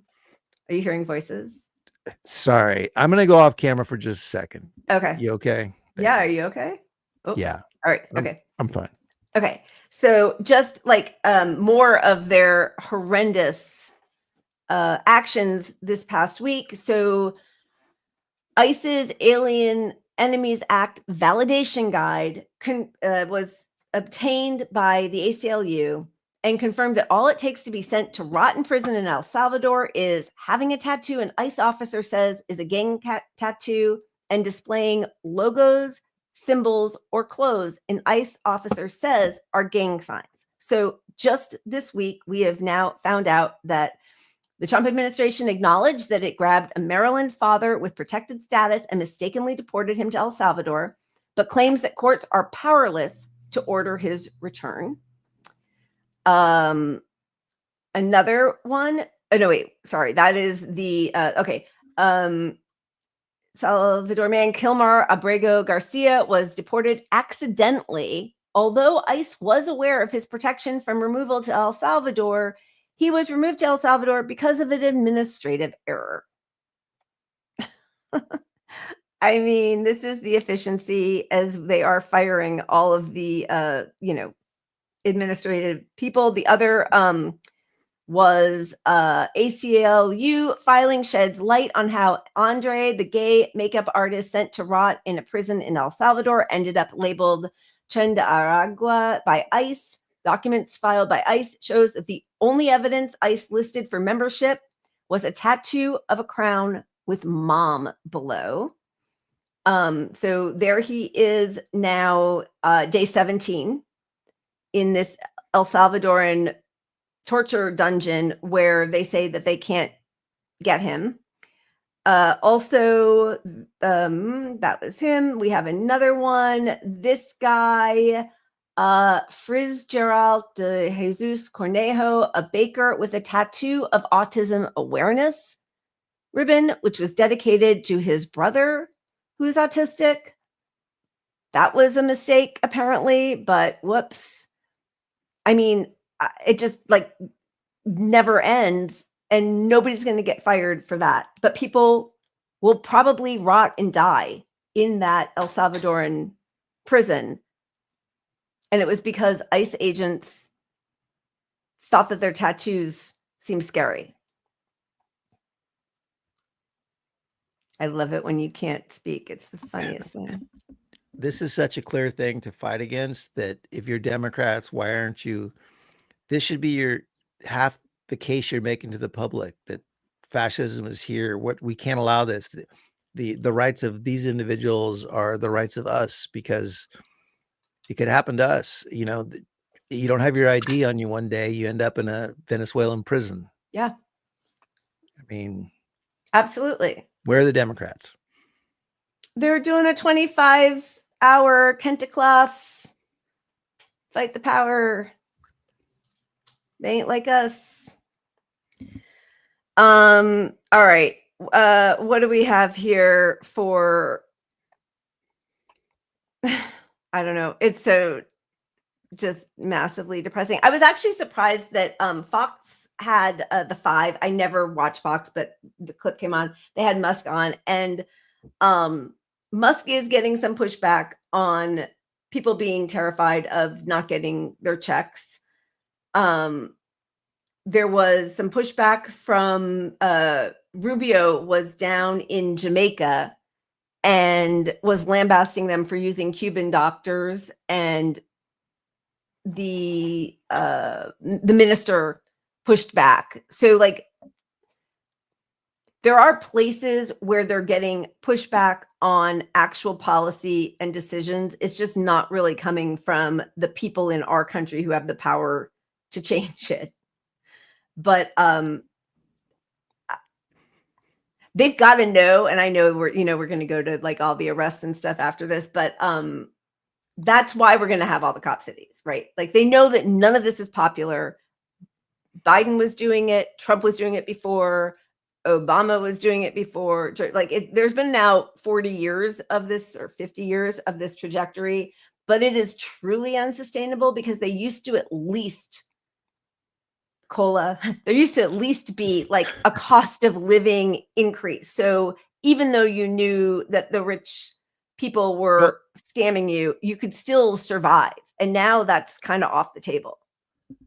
Yeah. I mean, what's the justification for all this money being spent on the cops now in all these cop cities? Like it's not, crime has gone down. So, they know what's coming, but you don't need, why would you need a whole force around all the neighborhoods, big cities to contain the public?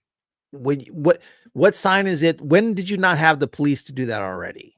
Right. Like, point out your case when this got out of control. So people, what happened? Like, there's no reason to justify it. It's just property damage. They're very concerned about property damage. Yeah. But yeah, no, I mean, it's disgusting. Of course. Yeah.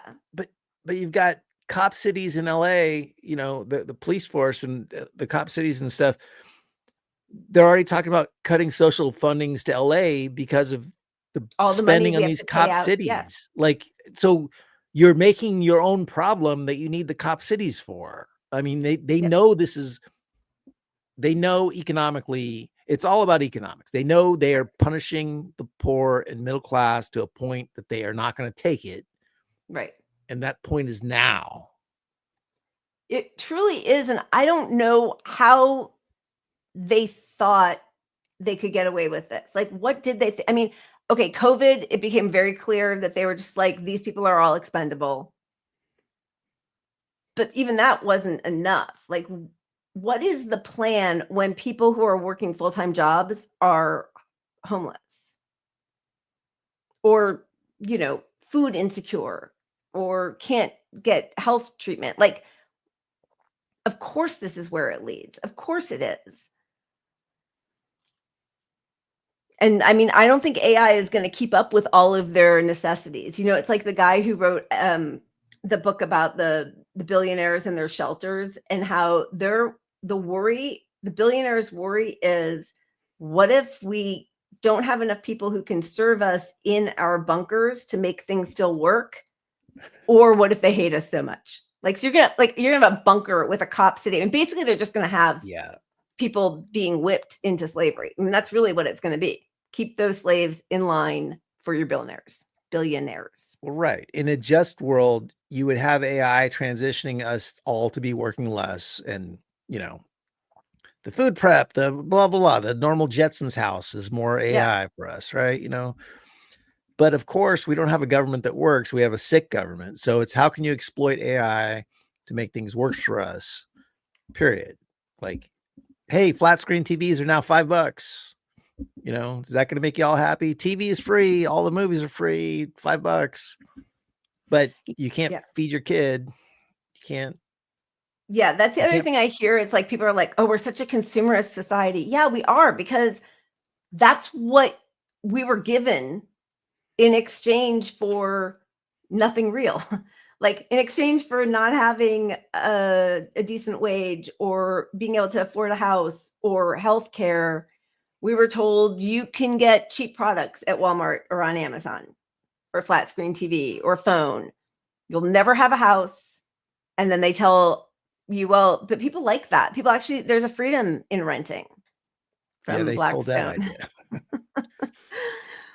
All right. The Should we? TV is a special case because it's like it's a whole box of entertainment for nothing. So no matter what your situation is, every person on earth can now afford some sort of distraction.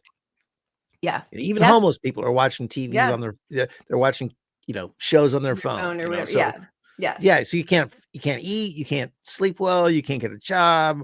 Yep. But you can be distracted enough from it a lot of the time. Is the whole game. Yeah.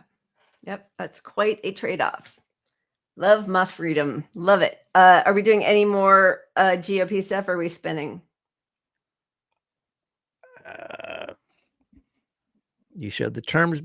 Yeah, let's just spin. Let's get. Yeah. All right. Here we go. My cheeks are so red. Oh my goodness. Yeah, baby. There we go.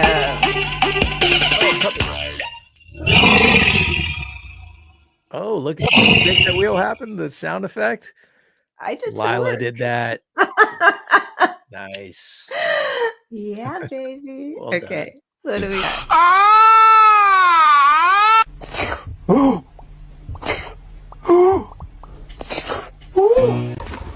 Definitely showed this before. Oh, it's cold. Oh. It's pistachio ice cream.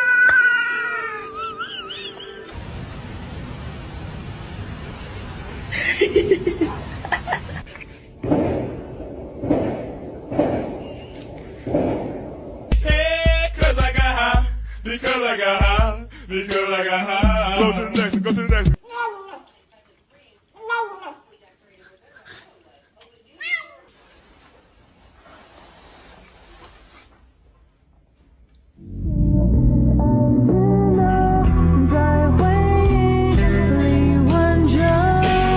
Wait, this tastes like some medicine. That's funny. I thought it was one we had shown before, but I think there was just one little clip of there's overlap. The ice one, which the brain freeze. As prisoners of commercialized society, we've been steadily robbed of agency in our lives. Yeah, they forced us into a trade-off and then blame us for being consumers. It's the craziest thing.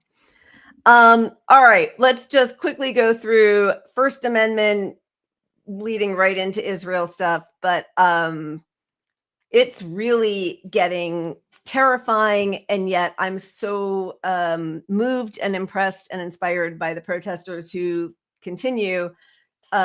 Israel, pro-Israel group Beitar, that list they're giving to the US, they said they have hundreds, if not thousands, of people they've flagged for deportation, and we know that that the government is working with these groups and AI to try to flag different visa holders. They're going through all of their social media, who needs to be deported, detained, citizenship or green cards and visas revoked. So Mamadou Tal actually self-deported. He has left and gone back to the UK. Yunseo Chung in the middle there. I don't know where she is, but a judge said that she could not be deported. Mahmoud Khalil is still in a Louisiana prison. And I think also Rameza Ozturk, who is the Tufts graduate student, is also in Louisiana. Because once, and that's part of the tactic, is once they are flown away to another state, it makes it much more difficult to have access to their lawyers and, to remedy that situation. So the Trump administration breaks things first and then doesn't care about putting them back together. There have been a few movements now publishing, let's see. Okay, number of academics who signed on to the call for boycotting Columbia has risen from about 1,400 to 1,750. That's great, but like we got to gear up a little more. I thought that this plan from Rutgers was really great.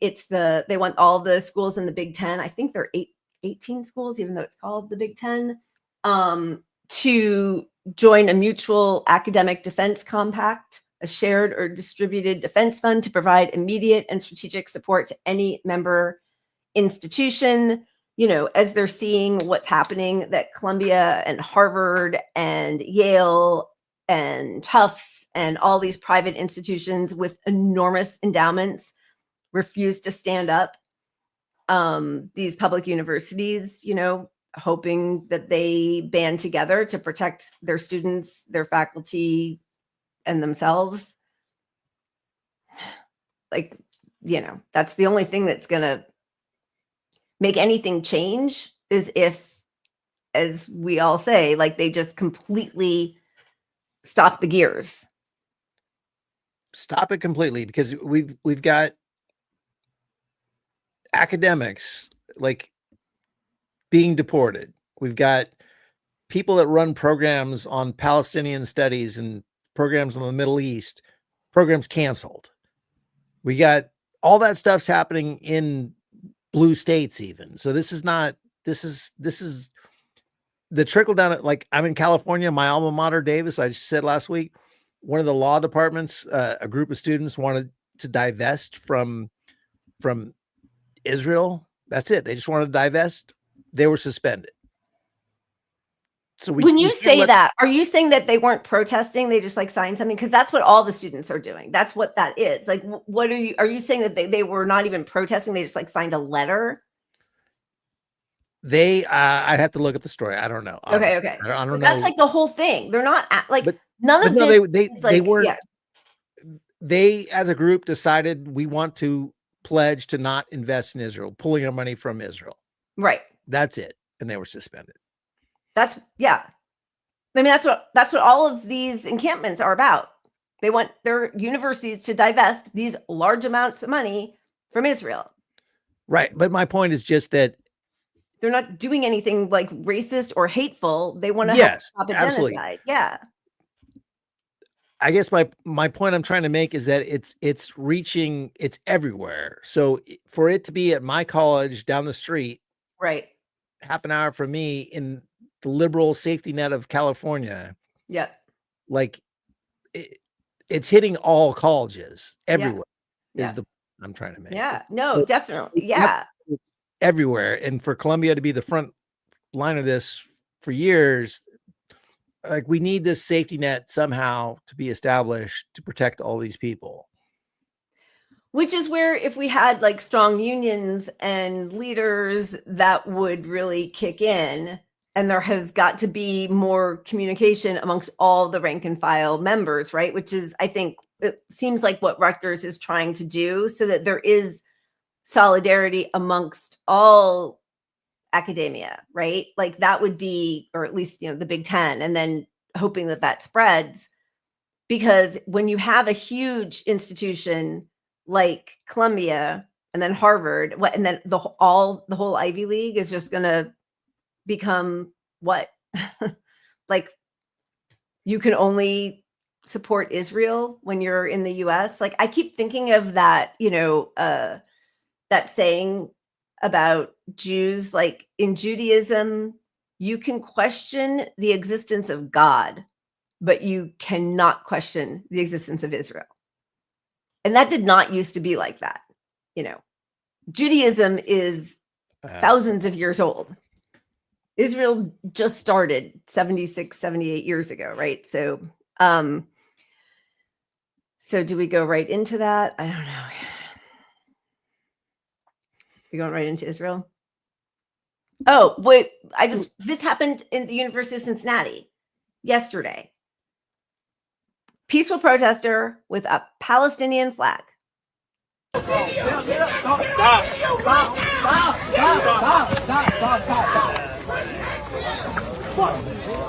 fuck. I am not safe. This is not a safe campus. You guys are police. You're supposed to be protecting us. You're supposed to be protecting us. This is what they want. You're supporting them. You're supporting them. Stop resisting. Bro, stop resisting. Stop resisting. No, you're not. Stop resisting. Stop resisting. I'm sorry. For your safety, stop resisting. Honey, I know how hard it is. I know how hard it is. Baby, I know how hard it is. Baby, I know you're okay. What's your name? Holding a Palestinian flag, which, I mean, I know we all know, but that Palestinian flags became illegal in the West Bank. And so that's why the watermelon symbol started, because it had all the same colors. But we're at that point now. But we're at that point, and the transition to that point is, okay, you Americans have your rights, but if you're not actually an American, you can't have those things. So they're taken away from those people. So, but that's the move. It's like, yep, they can have them. So now you get used to, you're at risk when you combine that with all the deportations and all the arrests and the defunding and the graduate schooling, like, hey, your diploma's just gone. So it really does suppress and silence. It does. Critics. How many cops were there beating him up for that? The guy with the flag. A student. And then to hear, the young woman filming saying, like, you're supposed to protect us, which I know there still is, a thought in people's minds that that's what's supposed to happen with cops, but it is very clear that that is not why cops exist at all. All cops are rent-a-cops, like they're at the mall. It's no different, except that they're armed and ready to use their weaponry. They're hired by who? Property, business, the people in town, trained by Israelis, trained by the IDF. That they're not going to ever be an ally at a rally in my lifetime. Never. They never have been. I mean, that's not why they exist ever. Every once in a while, you'll get one of those videos of a cop like slowing down and playing basketball in a neighborhood, and then that becomes like the feel-good story on, cable news. So what are they protesting? What are they protesting? It's amazing to see finally breaking through after 18 months of lies by all of corporate media. While we have been seeing the independent outlets like, Electric Intifada and Gray Zone and Drop Site, and I mean, many others, Mondoweiss reporting, of course, there were no beheaded babies by Hamas. I have now seen, I don't even know how many beheaded babies. Every week there's another beheaded baby. Israel has killed 1,000 Palestinians since March 18th. And no legacy media has still said Israel broke the ceasefire, repeatedly broke the ceasefire. And that was telegraphed right from the start from Trump saying, I don't think a ceasefire would hold, Yeah. Right when they claimed, oh, we got the ceasefire, but it was from the jump. They knew it wouldn't, because he knew Israel wouldn't care.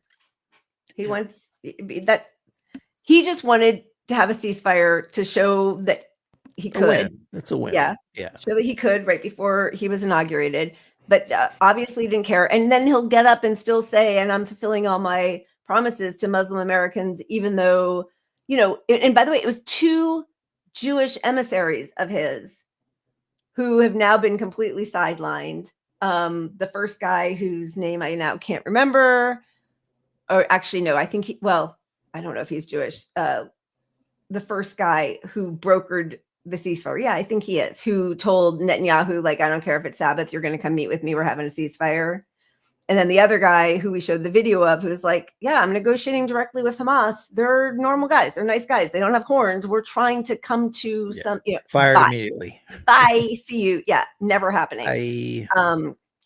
So the ground offensive started in southern Gaza's Rafah on the first night of Eid, which was really disgusting, especially, although, I mean, like at that point, what are you going to do?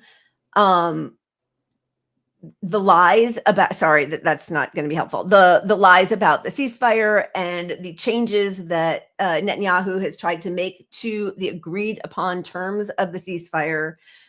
And Hamas has pretty much agreed to all of them until they have to lay down all their arms, because then that's just a complete, that's not a ceasefire. That's not coming to agreement. That's just a complete surrender. And why would they do that when they see how they were treated before October 7th and how the West Bank that doesn't have Hamas has been complete, they're going in and destroying people's homes. They're destroying their olive trees. They are kidnapping people. They are sniping people. For every hostage that they have released, a Palestinian hostage that's been released, they have snatched at least that many from the West Bank. But his plan, Bibi announced, is we will see to the general security in the Gaza Strip and will allow the realization of the Trump plan for voluntary migration. This is the plan. We're not hiding this and are ready to discuss it at any time. They're going to annex the West Bank. They're going to have a military corridor through the Gaza Strip. And what was just confirmed by, I think Haaretz, but obviously all of these independent journalists that we have been showing articles from all along, is the use of Palestinian human shields by the IDF, which is a step even more barbaric than what the IDF or Israel always accuses Palestinians of, with absolutely no proof, right? They say, oh, they hide behind their own babies. We can only have peace when they love their own children more than they hate us, right? There's no proof, none at all, that Palestinians use their own people as human shields. But Israel uses Palestinians as their human shields. And that is now widely documented in, legacy press.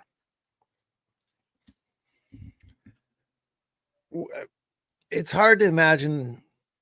We've witnessed all this, and it's going to get darker and darker. Like the ceasefire stuff just bought them time to do whatever the fuck they want. And this idea that we're going to take, and there's going to be a voluntary migration. Voluntary migration means everyone left except for Hamas. Hamas stuck around to fight. So this is the completion of the ethnic cleansing entirely. And there is no voluntary migration because they can't get out. So everybody's trapped there. And this is what they said from the very beginning. If you don't get rid of Hamas, anybody who's there, you are a terrorist for being there. You're all Hamas. So, that's what Nazis said about Jews before the concentration camp, right? They were like, you can voluntarily deport yourselves. Yeah. Well, that's exactly it. Look, they wouldn't mind the actual migration, get the fuck out, right? But they're just cruel and evil on every level. And so they can't even get out, killing people on the way out. But if you do stay, you are Hamas. And that's going to be the end of it. And then they're going to say, well, yeah, there's some real true civilians that are innocent here, but it's so few. And now we have to run the country. Right. Yep. They're getting exactly everything they want. I don't know. It's just, it's like unbearable. It truly is. IDF soldiers saying almost every IDF platoon keeps a human shield, a sub-army of Palestinian slaves. Innocent Palestinians are regularly forced by soldiers to enter houses in Gaza to make sure there are no terrorists or explosives. So why is the IDF's Military Police Criminal Investigation Division opening only 6 investigations into the use of human shields? We still aren't seeing much of any of this on US TV. On CBS, they did this disgusting throw to the fact that it's being uncovered that the IDF uses human shield by first saying, and we know it's widely used by Palestinians, with no proof at all. But this, I think it was Sky News or the BBC, they actually interviewed a soldier. It'll be really interesting to see if this ever comes here. And then everybody is going to say, oh, we knew it all the time and it's disgusting. We were always against this genocide. Voiced over his words to protect his identity. He fought in Gaza. We've burned down buildings for no reasons, which is violating the international law, of course, and we used human shields as protection. He told us his commander ordered his unit to use civilians instead of dogs to search buildings for explosives. They were Palestinian. We sent them in first to see if the building was clear and check for booby traps. They were trembling and shaking. Did you say anything to anybody? We talked to our commander and we asked him to stop doing it. Instead, they were ordered to continue. He told us it was policy. It's even got a name, the Mosquito Protocol, according to Breaking the Silence, a group of Israeli veterans who expose military abuses. They told us several IDF whistleblowers have confirmed the protocol was widely used in Gaza. I mean, I'm sorry. We're 18 months in. We've all seen videos of the injured young man who was like strapped to the front of a tank as they rode through. We've seen them with kids, holding kids in front of them. We've been seeing this for 18 months. Like, this is not breaking news. And we've seen all of the Human Rights Watch and the human rights organizations in B'Tselem in Israel, even before October 7th, saying that this accusation of Palestinians using their own people as human shields has been completely debunked. All this just shows you how our media, we are not allowed to have a media. Like the CNN, MSNBC, Fox, they cannot report on this honestly. Nope. They have no power to, I think, at this point, because too many people there have to be aware of this stuff. They all, I mean, if we're seeing it, they all see it. That's what I mean. But I mean, I think it's just so, the conspiracy theory stuff, you know, about Jews in the media or something, whatever. But IDF in Israel controlling our media is very true. Look at our politicians, look at our media. We can't just let this keep happening. It's Well, and look what happens to journalists who tell the truth. This just came out yesterday, I think, the Cost of War Project. More journalists have died in Gaza since October 7th than in both world wars and other major wars combined. I mean, they have, from the beginning, targeted journalists. I mean, to a point where we saw, you know, and this was what, like 3 or 4 months in, all of these journalists in Gaza who were taking off their press jackets because it was more like a target than anything else. You know, you're supposed to be able to wear that as protection. But now, for all of the excuses and the sort of like squishy reasoning and no, it wasn't us for the very first hospital that was shelled, they've now, I mean, obviously completely destroyed every hospital. They are killing medics. They're, you know, digging shallow graves and just execution style killing them and then bulldozing over their bodies. And then when the next group comes in to dig them out, to bury them, those people are also being shot at. There's just nothing left of their facade that this is not a genocide. Everybody fucking knows it. Everybody knows. And nobody's doing anything except for Ansar Allah. I mean, seriously, like, what is going to happen? Nothing.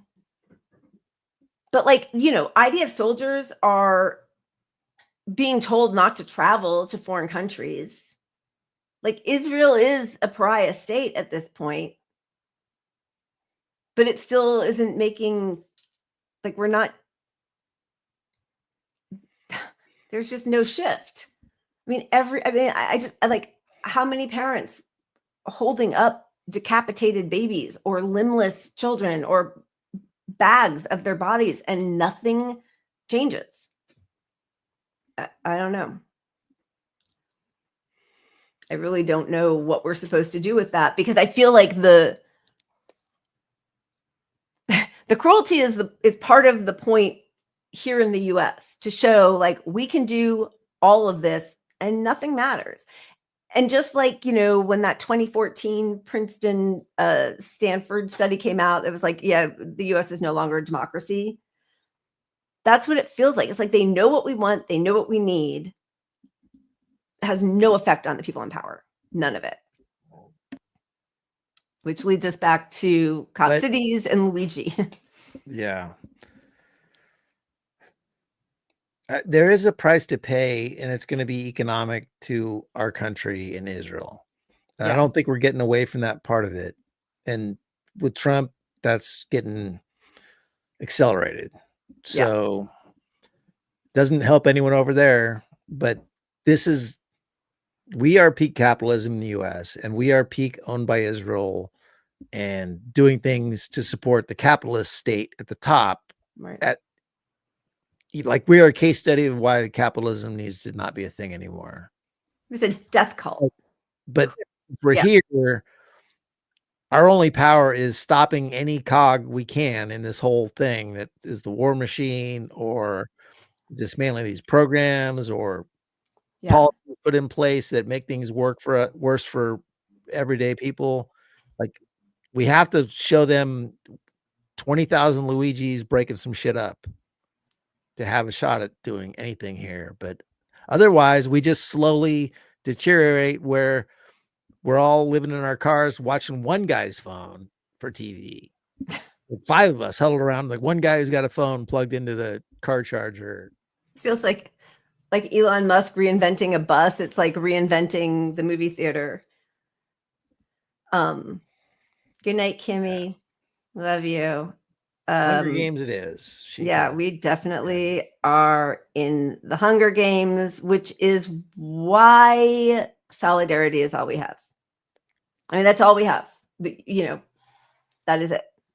And we have to gum up the works and shut it down.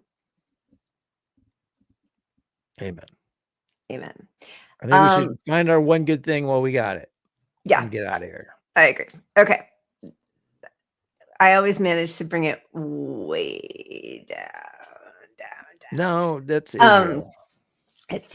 All right. Thank you all. We will be back on Sunday.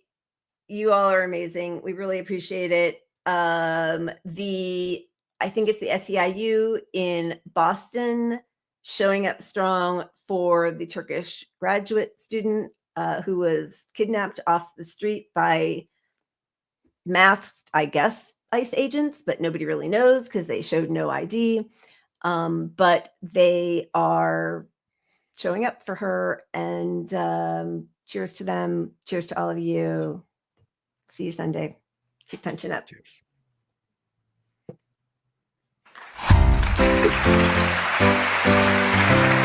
If we let this happen to Rumesa, it's going to happen to each of us next. We need to hold the line, and that's what we're doing here today and every day until she's freed.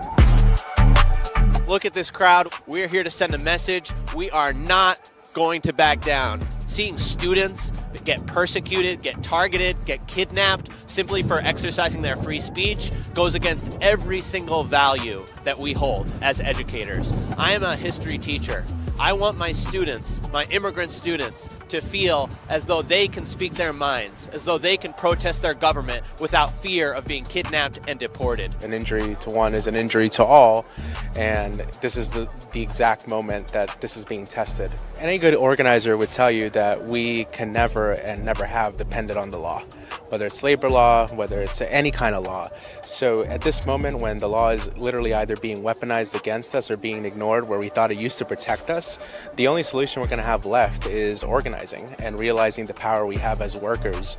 The working class as a movement is important in this country because without us, institutions, companies, universities, you name it, doesn't run. It doesn't run without our labor, and that's the leverage and the power that we have over any employer or over any institution. You're not alone. You may even feel alone sitting alone on your computer at night, but you are not alone. There are hundreds, there are thousands, there are millions of us out here who are going to continue to fight, and labor is going to get in this fight, and labor is going to have your back. We know what it's like to live in an America that we built but continues to exploit us. We're not going to stop raising our voices until we make this country the America of shared prosperity, the America with free workers and with free speech. We're right here. We're not backing down. We want Rumesa back. We want Llewellyn Dixon back. We want every single person who has been detained. We want them back. They're our families, and we're not going to let them down. Free speech, free workers. Let's go get it.